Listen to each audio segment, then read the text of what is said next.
屏东有一个18岁高职生，9月初6，甲厝内底的人讲要去桃园找朋友，就失去着联络。家属透过定位系统发现伊竟然伫咧泰国，甚至到最后的定位竟然是出现伫咧诈骗工厂真出名的缅甸 KK 园区。家属是真烦恼伊的安全，赶紧来报警。警方即摆是看国在找人。 希望教会组会当保庇我的小弟，紧转来台湾。规地铺做面头前烧香，希望亲人会当平安转来。情绪一个激动，更加是后天目屎流。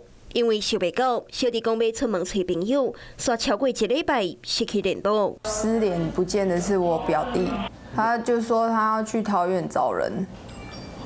对啊，就没想到就出国去了。对，我以为他可能就是真的是去桃园找人，然后就又回来了。亲人真着急，因为大伫屏东这个18岁细嫩高职的学生啊，9月初6讲要去桃园找朋友，期间有保持联络。也毋过煞伫9月17日早起，一卡3通电话互亲人，也毋过亲人无接到，搁卡动去都找无人啊。代志发生高大，亲人毋但无接到伊的电话。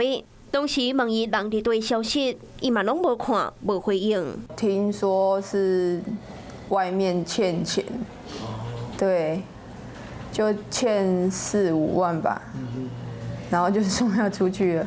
没有听他讲外面比较好，我也有用 FB 的那个 message 去密他，因为我看到他那个上线时间是17个小时前。亲人透过定位系统发现失去联络这个高职的学生啊，甲因朋友行踪煞出现伫泰国。最后的定位，搁伫以诈骗工厂出名的缅甸 KK 园区。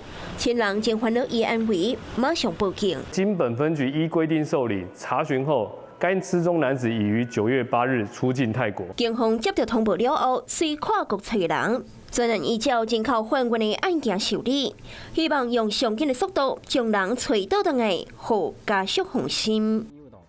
Hello， 我是雷亚，想要抢了先掌握最及时的新闻资讯吗？赶快订阅、按赞、开启小铃铛，锁定华视新闻 YouTube 频道。